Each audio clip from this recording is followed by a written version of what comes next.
Chinda, Los Angeles like hardcore criminal sih.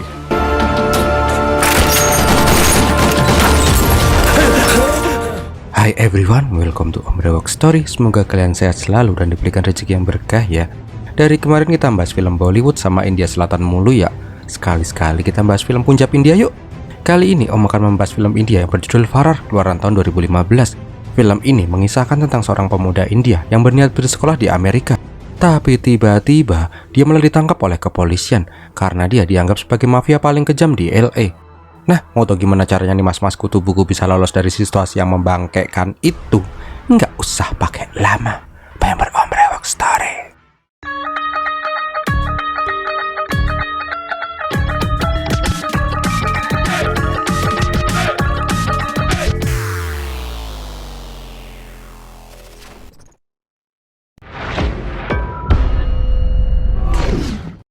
Awal kisah kita diperlihatkan mas-mas kutu buku culun yang bernama Ekam sedang diinterogasi oleh kepolisian LA. Padahal dia itu berniat sekolah di Amerika karena mendapat beasiswa pendidikan. Malah ditangkap, cok. Kenapa nih mas-mas cupu bisa ditangkap imigrasi Amerika? Kita flashback 1 hari sebelumnya. Diceritakan bila Ekam hendak pergi ke Amerika demi menuntut ilmu. Diperlihatkan juga dia itu udik banget karena emang dari kampung dan belum pernah naik pesawat terbang. Tapi keudikannya tiba-tiba langsung terhenti ketika dia melihat ada Mbak Pulen, mantep, gede, pepaya Bangkok yang memasuki pesawat itu. Mas, tahu kalau pemandangannya itu indah, tapi bisa nggak sih nggak usah kelihatan cabul gitu? Bangkainya tuh Mbak Pulen melenuk padat berisi bersebelahan kursinya dengan si Ekam. Jelaslah si Ekam langsung salting. Bos, cepet pindah bos, pokokmu tuh loh. Nah, pas tahu cewek pabrik susu duduk di sebelahnya, si Ekam langsung usaha. Dia pun langsung menyebutkan semua biodatanya. Pokoknya lengkap selengkap-lengkapnya. Karena hal itulah mbak-mbak semok montok yang bernama Jasmine itu pun jadi ketawa. Udah, tangan. Ternyata Jasmine itu merupakan warga negara Amerika keturunan India yang mau balik ke Amerika. Intinya si pesawat itu pun mabur. Wush. Nah, di sepanjang perjalanan, si Ekam ini tetap aja mangas. Liatin Jasmine terus dari tadi. Dasar. Singkat ceritanya, mereka pun sampai di Amerika. Kok pakai selendang? Wah, nggak seru lagi nih. Dah, film tamat bubar. Hey! Nah, ketika sampai di bandara, Ekam dan Jasmine pun berpisah. Tapi sebelum cabut, pegang-pegangan tangan dulu lah. Kapan lagi bisa gini? Tapi nggak lama kemudian, Jasmine kembali lagi. Dan dia ngasih kartu namanya. Siapa tahu si Ekam mau diajak di papap gitu. Namun sialnya, pas lagi menghayal yang ngasih-kasih dan empuk-empuk, si Ekam malah disatronin sama polisi bandara. Singkat cerita, Ekam pun diinterogasi oleh polisi Amerika tapi India. Lah, piye cal gue? Dalah pokoknya, Officer Sandu memberitahu kenapa si Ekam ini bisa ditahan di imigrasi. Di sini Sandu menyetel sebuah rekaman video tentang seorang mafia kejam yang membunuh 2 orang polisi dan 3 warga sipil yang bernama Sinda. Bangkainya, muka Sinda itu mirip banget sama si Ekam, bahkan sampai tai lalat di pipi aja mirip. Sindu mengatakan bila si Sinda itu 6 bulan yang lalu ditemukan tewas terbakar sampai angus. Tapi karena tidak punya sampling DNA Sinda, kepolisian masih belum yakin apakah yang kebakar itu Sinda atau bukan. Merasa dituduh, Ekam pun menyangkal bahwa dia hanyalah seorang mas-mas India culun yang niatnya pengen menuntut ilmu biar kayak sidol anak sekolahan. Tapi polisi nggak mau percaya begitu aja. Wong muka mirip, tinggi mirip, cuman sekarang aja kelihatan culun. Bau keteknya juga mirip sih kayaknya. Nah, pas dikasih kesempatan untuk menelpon pengacara, si Ekam bingung. Wong dia nggak kenal siapa-siapa di Amerika. Tapi seketika dia teringat dengan Jasmine. Karena hanya punya kontak si Jasmine, si Ekam pun menelpon si Jasmine. Singkat cerita, Ekam menjelaskan semuanya ke Jasmine. Tapi Jasmine juga bingung, dia nggak punya kenalan pengacara sama sekali. Tapi karena iba dengan si Ekam, Jasmine keinget kalau ada pengacara India yang top markotok yang bernama Karanvir Jatala. Jatala ini terkenal kayak hotman Parisnya Vrindavan. Dia sering membela orang-orang yang nggak punya duit untuk menuntut keadilan. Singkat cerita, Jasmine pun mengusahakan bila kasus yang menimpa si Ekam ini dihandle oleh si Jatala. Awalnya si Jatala ini sedikit enggan membela si Ekam karena dia lagi sibuk membela tersangka mantan Kapolda LA Timur yang kena kasus narkoboy. Padahal baru juga dilantik beberapa hari. Udah ketangkap. Lanjut dah. Intinya sih, Jasmine memberikan semua berkas mengenai si Ekam untuk ditinjau oleh si Jatala. Keesokan harinya, Jatala dan Jasmine pun kembali menemui si Ekam. Di sini Jatala menanyakan semua hal kepada si Ekam. Tapi dengan meyakinkan dan satset, Ekam pun berhasil menjawab semua pertanyaan dengan sangat gamblang. Intinya si Ekam itu anak yatim, cuma tinggal bersama ibunya, dan dia ke Amerika nggadein rumah biar bisa jadi sarjana. Karena hal itulah si Jatala bersedia membantu si Ekam. Di sini si Jatala menyuruh si Ekam untuk menandatangani surat kontrak. Setelah melihat itu, Jatala langsung memanggil officer Sandu. Dia langsung meminta memutarkan rekaman penembakannya si Sinda. Setelah melihat hasil rekaman itu, Jatala meyakini bila si Sinda itu bukanlah si Ekam. Yang membuat dirinya yakin adalah bila si Sinda itu bertangan kanan pada saat menembak semua korbannya, sedangkan si Ekam ini bertangan kidal karena tanda tangan pakai tangan kiri. Untuk lebih meyakinkan, si Jatala menghubungi ibunya si Ekam. Jatala pun berpura-pura menjadi dosennya dari Ekam. Mendengar itu, ibu Ekam langsung antusias. Nah, intinya untuk mencocokkan informasi, si Jatala ini menanyakan beberapa hal ke ibunya si Ekam. Udah. Dari obrolan was-was dengan ibunya si Ekam itu, Jatala semakin yakin bila si Ekam itu bukanlah si Sinda. Nah, di sini Jasmine juga menemukan informasi tentang tantenya si Sinda. Nggak pakai lama, mereka berdua pun sampai di tempat tinggal tantenya si Sinda. Dari keterangan Gayatri, mereka mendapatkan informasi bila Sinda yang sangat suka bergulat pergi ke Amerika dengan tujuan menjadi pegulat Smackdown. Tapi apalah daya, karena Sinda masuk secara ilegal, si Sinda ini nggak bisa jadi the next John Cena. Karena gagal masuk WWE, Sinda pun sekarang sering ikutan gelut jalanan. Tapi 6 bulan yang lalu, Sinda dan anaknya Gayatri yang bernama Sunny tiba-tiba hilang. Keesokan harinya, dia mengetahui bila si Sinda telah mati terbakar dari koran dan berita di TV. Sedangkan si Sunny tidak diketahui keberadaannya. Ini Sunny mungkin Sunny Leon kali ya? Kalau bener mantep banget nih film gede ketemu gede. Tak lama kemudian mereka masuk ke kamarnya si Sunny.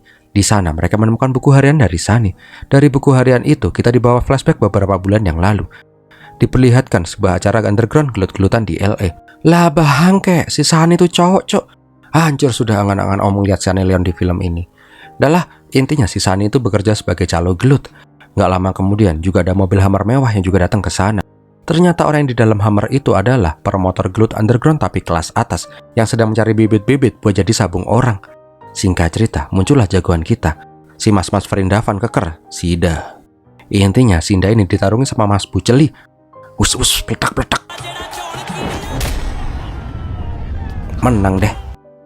Melihat kegagahannya si Sinda, Kapten pun menawari si Sinda untuk ikut bertarung di sabung orang miliknya dengan bayaran $25.000 bila si Sinda berhasil menang. Namun di sini Sinda nggak tertarik. Dia gelut di jalanan itu karena dia menunggu peluang untuk main di Smackdown. Karena ditolak, si Kapten pun langsung pergi meninggalkan Sinda dan si Sunny. Untuk merayakan kemenangan, Sunny dan Sinda pun mabok bareng. Di sini mereka pun bercerita tentang impian-impian besar mereka di masa depan. Keesokan harinya, diperlihatkan bila si Sinda mengendarai motor di drainase kota LA. Udah kayak di GTA San Andreas aja nih. Namun di sini Sinda langsung menampar adik sepupunya itu. Ternyata si bangke Sunny ini kalah taruhan sejumlah $100.000. Yang membuat Sinda gedek adalah Sunny ini nggak bilang-bilang kalau mau taruhan besar kayak gitu. Apalagi karena nggak bisa membayar taruhan itu, Sunny meminjam uang ke rentenir kejam yang menyambi jadi polisi korup yang bernama Frank sebesar $80.000. Jelaslah Sinda ngamuk, soalnya semua tabungan mereka udah ludes dalam semalam. Ini masih harus menanggung utang sama rentenir sadis. Udah judi, riba lagi, lengkapkan haramnya. Karena harus segera membayar utang ke Frank, Sinda pun akhirnya memutuskan untuk menemui si Kapten. Namun pas di kantornya Kapten, ini mas-mas berewokan semuka, malah ketawa ngakak. Ternyata si Kapten ini udah tahu tentang si Sunny yang kalah taruhan dan pinjam uang ke Frank. Karena udah kepepet, Sinda pun akhirnya ingin bertarung di sabung orang miliknya si Kapten. Di sini Kapten bilang kalau gelut-gelutan miliknya itu adalah gelut-gelutan hidup dan mati. Sinda dinyatakan menang bila dia membunuh lawannya. Di sini Sunny melarang Sinda untuk mengikuti gelut itu karena dia nggak mau kakaknya itu mati jadi rujak bebek. Namun Sinda yang sayang sama si Sunny langsung menyetujui pertarungan itu daripada si Sunny dijadiin pepes sama si Frank. Singkat cerita, hari pertarungan pun tiba. Di sini Sinda pun harus melawan. Om bingung nih, ini kan Amerika kan ya. Dari tadi perasaan nggak ada tuh bule-bulenya. Ini juga lawannya orang Vrindavan. Bukan Amerika ini mah, ini Ameriki. Udahlah, langsung gelut aja.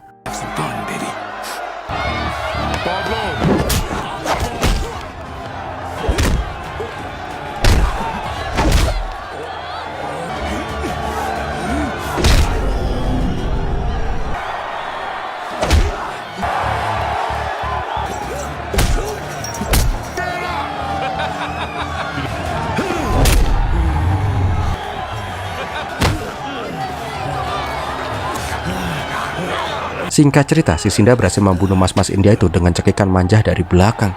Melihat itu, Sunny pun langsung menangis. Nggak tahu apa karena dia tuh sedih karena Sinda sampai membunuh orang demi dirinya atau karena kejepit resleting burung perkututnya. Setelah pertandingan mematikan itu, si kapten pun datang dengan skoper uang. Kapten sangat puas dengan gaya bertarung si Sinda. Bahkan banyak orang yang menantikan gelutnya si Sinda lagi. Namun di sini Sinda memutuskan, inilah kali terakhir yang dia akan gelut di tempat ini. Dan Sinda pun pergi membawa uang sekoper buat bayar utang ke Akang Frank. Beberapa hari kemudian, Sinda dan Sani pun udah tenang karena udah nggak punya utang lagi. Namun kedamaian mereka harus terusik ketika mas-mas brewok semuka menelpon si Sani. Dia menyuruh si Sinda untuk tarung lagi. Kali ini taruhannya udah kakap $1 juta. Kalau Sinda menang, Sinda bakal dapat $500.000. Namun Sinda sama sekali nggak tertarik karena dia nggak mau mati konyol gebuk-gebukan. Jelaslah si kapten langsung ngamuk-ngamuk karena dia udah terlanjur masang taruhan besar buat si Sinda. Bos aman bos, taruhan udah aneh pas. Salah kak ditabok cok aing. Siang harinya Sinda mau double date sama si Sani. Tapi anehnya pacar Sinda yang bernama Niki nggak kunjung-kunjung nongol. Namun gak lama kemudian si Sinda dapat telepon kalau si Niki sekarang udah diculik dan penculik meminta uang tebusan $500.000 buat menyelamatkan si Niki. Jelaslah si Sinda langsung marah. Dia pun langsung datang ke rumahnya si kapten. Lah, ditapok lagi, sial amat. Intinya sih, si Sinda menanyakan di mana si Niki. Tapi di sini kapten pura-pura bego. Nah, karena sekarang Sinda lagi butuh uang $500.000, si bangke berewokan semuka ini kembali mengajak si Sinda gelut jalanan. Tapi di sini Sinda tetap aja ogah. Dia nggak akan mengikuti gelut hidup mati itu. Alah, nabok lagi. Nih orang hobi nabok atau gimana sih ya? Adalah, intinya si Sinda memperingatkan si kapten. Kalau emang kapten ada di balik ini semua, maka Sinda tidak akan membiarkan kapten tidur kenyang dan makan nyenyak selamanya. Master Tapok datang. Pura-pura main HP daripada ditapok lagi. Tak lama kemudian, Sinda membawa koper untuk menebus si Niki. Tapi karena nggak punya duit, tuh koper dikisi koran. Singkat cerita, Sani dan Sinda pun datang ke tempat penebusan. Tapi sial yang pas mau mencari orang di sana, si Sinda udah dikeker sama sniper. Untungnya tuh sniper on, jadi nggak bisa nembak si Sinda. Karena udah kegap, akhirnya Sinda dan mas-mas Kribo main kejar-kejaran ala parkour biar dikira keren film.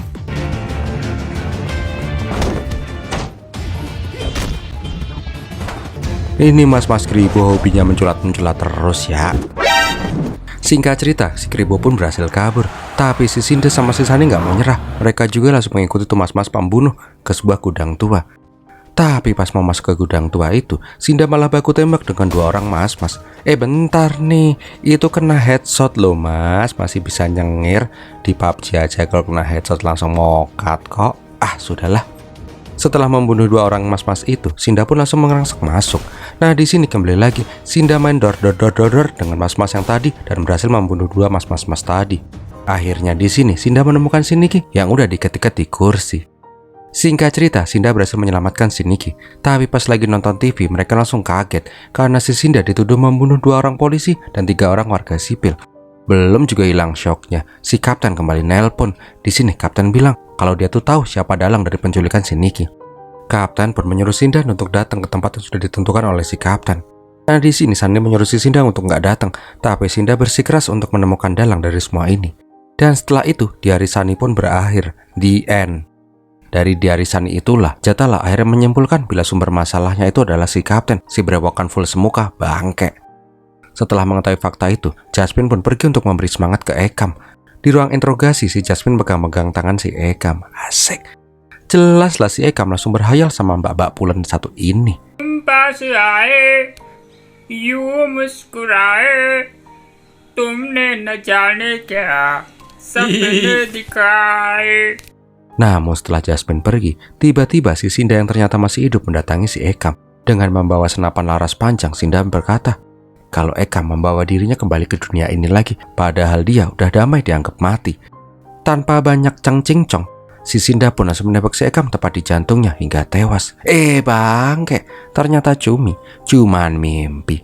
Ini lagi om-om, bukannya mimpi yang lebih berfaedah, mimpi basah kek, ini malah mimpi gituan. Keesokan harinya Ekam hendak dibawa ke pengadilan. Namun di tengah jalan, mobil yang membawa Ekam dihadang oleh para penjahat bersenjata lengkap. Bukannya kabur ngeliat penjahat sekampung bawa pistol semua, polisi yang cuma berdua itu malah main tembak-tembakan.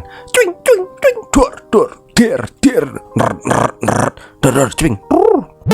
Karena merasa nggak aman, si Sindu pun menyuruh si Ekam untuk kabur.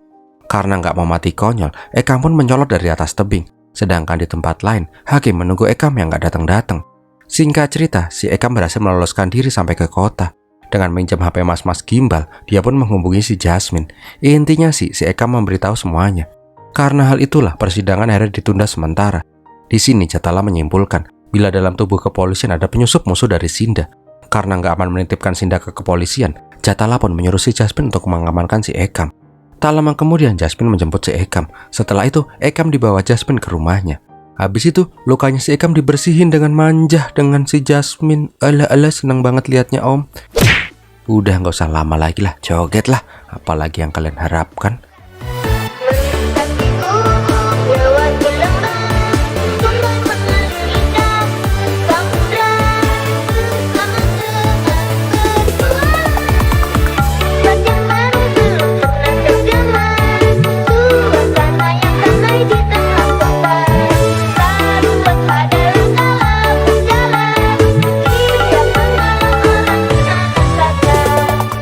Keesokan harinya, Jatala kembali datang.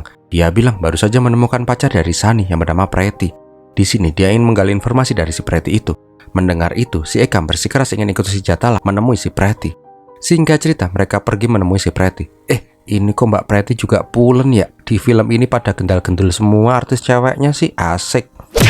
Nah, pas Preti melihat si Ekam, dia langsung mengira bila si Ekam itu adalah si Sinda. Intinya, mereka menjelaskan semuanya kepada si Preti. Di sini Ekam juga meminta foto Niki kepada si Preti karena Niki merupakan saksi kunci di kasus itu. Singkat cerita yang boh keberapa, Preti memberikan foto Niki kepada Ekam dan Jatala. Namun di sini mereka semua langsung pada kaget. Bang, kayak cok, Niki itu ternyata adalah si Jasmine, cok. Ternyata selama ini Jasmine alias si Niki udah bersandiwara. Karena sudah mengetahui fakta membangkaikan itu, si Eka pun langsung marah dan langsung memeting si Niki. Si Jasmine, mulai sekarang memanggilan Niki aja ya. Di sini Niki bilang dia melakukan semua ini karena dia ingin melindungi si Ekam. Pada saat melihat si Ekam di pesawat, dia melihat sosok kekasihnya yang sudah mati gosong kayak sate kelatak. Karena hal itulah dia pun jadi sayang sama si Ekam. Yuk kita flashback lagi yuk. Jadi pas mereka bertiga hendak menemui si Kapten di tempat yang sudah dijanjikan, Kapten mengatakan bila dirinya lah dalang dari semua ini. Dia dendam karena Sinda nggak mau main gelut-gelutan lagi. Ketawamu tuh loh mas, nakutin bocah. Setelah ketawa kuntilanak itu, tiba-tiba si Kapten langsung menembak si Sani tepat di dadanya. Dengan slow motion, Sinda menangkap si Sani. Jelaslah melihat si Sani ditembak, Sinda langsung membalas tembakan itu. Alhasil semua anak buah Kapten langsung pada dibuat entet. Bahkan si Pride yang biasanya cuma ditabokin harus mati karena dijadiin tameng sama si bangke si Kapten. Setelah semua peluru Sinda udah habis, Kapten pun pergi. Tapi bangkainya Kapten balik lagi cok. Sambil nyanyi-nyanyiin dia pakai toa, dia menghina si Sinda. Kabur orangnya marah. Karena sekarang Sinda udah menjadi buronan polisi dan Kapten, mereka berdua pun memutuskan untuk pergi ke gurun untuk melarikan diri. Singkat cerita, mereka berbelanja di Indomaret di tengah gurun. Namun ketika selesai membayar, kasir di sana menyadari kalau si Sinda itu adalah buronan yang sedang dicari. Setelah dari gurun, Sinda dan Niki pun menyewa sebuah villa di pedalaman. Namun pas mau masak opor ayam, Niki lupa ninggalin santan di Indomaret tadi, dan dia pun memutuskan untuk mengambil santan itu ke toko lagi. Di sini si Sinda menyuruh si Niki menutupi mukanya dengan selendang Gucci miliknya si Sinda. Tapi baru juga keluar makcrit, si Niki melihat iring-iringan polisi yang menuju villa mereka. Sialnya pas Niki ngasih tahu ke Sinda, semua udah terlambat. Polisi udah pada berdatangan ke villa itu. Di sini Sinda juga menyuruh si Niki untuk pergi. Dia berjanji akan menemui si Niki di Indomaret yang tadi. Karena merasa nggak mungkin bisa melawan polisi sekampung, Sinda pun keluar untuk menyerahkan diri. Tapi di sini polisi langsung memberondong peluru ke Sinda. Karena di berondong itulah masa iya si Sinda nggak mati. Akhirnya Sinda pun mati dengan tubuh penuh peluru. Dari kejauhan, Niki menyadari bila ada ledakan besar dari arah villa mereka. Di sini Niki pun masih berharap Sinda akan datang. Tapi keesokan harinya, Niki yang nyolong koran menyadari bila Sinda telah mati hangus terbakar. Mengetahui itu, Niki pun langsung kopong dangkulnya, lemes selemes-lemesnya. Karena hal itulah, Niki nggak mau Ekam mengalami kejadian yang sama dengan Sinda. Makanya dia mencoba membantu si Ekam. Karena sudah tidak ada yang ditutup-tutupin lagi, akhirnya pada persidangan, Niki memberikan semua kesaksiannya. Tak hanya Niki, si Bibi Gayati juga menjamin bila si Ekam itu bukanlah si Sinda. Officer Sindu juga bilang kalau selama dalam pengawasannya, Ekam itu terlihat sangat tenang dan sopan, bertolak belakang sekali sama si Sinda yang seradak seruduk. Karena semua bukti dan kesaksian semua saksi, hakim pun memutuskan bila si Ekam itu fix no debat bukanlah si Sinda dan membebaskan semua tuduhan kepada si Ekam. Setelah berhasil bebas, Ekam berterima kasih kepada Jatala. Tapi pas memberikan dada-dada, si Jatala menyadari kalau si Ekam dada-dada pakai tangan kanan. Dan filmnya pun berakhir. Oh tentu tidak, ini malah yang seru-serunya baru mulai. Sesampainya di rumah, si Niki langsung melepas selendangnya si Sinda. Wow, pemandangannya bagus. Tapi setelah itu, Ekam langsung mengenakan selendang Gucci Sinda itu. Tahu nggak bangkainya tuh apa? Ternyata Ekam itu emang si Sinda. Jadi dari awal, emang dia udah menyeting semua ini. Dia berpura-pura dengan si Niki agar kematian si Sinda diakui oleh pemerintah dan dia akan menggunakan sosok Ekam biar bisa bebas dari hukum. Sambil memandangi foto Sani, Sinda alias si Ekam ini berjanji akan membalaskan dendam kematian si Sani. Gak lama, si Sinda menghubungi si Kapten. Dia bilang kalau berani si Kapten diajak duel one by one. Mengetahui si Sinda masih hidup, Kapten pun berhasil ketawa kuntilanak lagi. Karena dia nggak mau dibilang ayam sayur berewokan, Kapten pun menyanggupi tantangan si Sinda itu. Nah, di tempat lain, Jatala yang masih ganjel akhirnya mencoba menghubungi ibu Ekam di India. Tapi bangkeknya yang angkat malah mas-mas Vrindavan yang bilang kalau emaknya Ekam itu cuma seorang aktris drama. Karena merasa ditipu, Jatala pun mendatangi si Sinda. Akhirnya, di sini Sinda menjelaskan semuanya, fakta yang sebenarnya. Nah, pas di Indomaret Gurun, mas-mas kasir kan menelpon polisi kan ya. Ternyata polisi yang menerima laporan itu adalah si Frank, polisi korup sekaligus rentenir. Tahu kalau si Sinda itu adalah burunannya si Kapten, Frank pun menelpon si Kapten. Nah, ternyata si Kapten menyuruh pembunuh bayaran untuk membunuh si Sinda. Tapi karena tuh pembunuh Oon, dia malah ketahuan dan dibuat entet sama si Sinda. Pas mengecek HP pembunuh itu, si Sinda pun akhirnya sadar kalau Kapten lah yang hendak membunuh dirinya. Karena hal itulah, si Niki pun disuruh manasin mobil, sedangkan si Sinda menaruh gelangnya ke mas-mas itu. Gak cuman itu, si Sinda juga membuka tabung gas dan pergi meninggalkan villa. Jadi, pas para polisi sampai di sana, polisi nggak tahu kalau Sinda udah kabur. Alhasil tuh villa jeblok karena diberondong oleh peluru polisi. Dan polisi pun menemukan mayat yang diidentifikasi sebagai Sinda. Karena merasa tidak tenang di Amerika, Sinda pun melarikan diri ke India melalui jalur ilegal via Meksiko. Selama 6 bulan, Sinda merancang balas dendam atas kematian si Sani. Dan rencananya pun berhasil seperti yang kita lihat sepanjang film ini. Setelah mendengar semua cerita dari Sinda dan Niki, Jatala yang awalnya merasa ditipu akhirnya bisa memaklumi hal itu. Dan akhirnya dia pun pergi dari sana dan berharap si Sinda bisa membalaskan dendam kematian si Sani kepada si bangke muka berewokan full. Keesokan harinya, Kapten pun sampai di tempat yang dijanjikan untuk gelut one by one. Tapi kok lama amat ya? Sampai ketiduran si Kapten di atas kap mobil. Nggak lama kemudian Sinda pun datang. Intinya sih... Ketawamu tuh lo mas, serem tahu. Udahlah, intinya mereka pun gelut one by one. Lihat sendiri aja deh, gelut masa diceritain.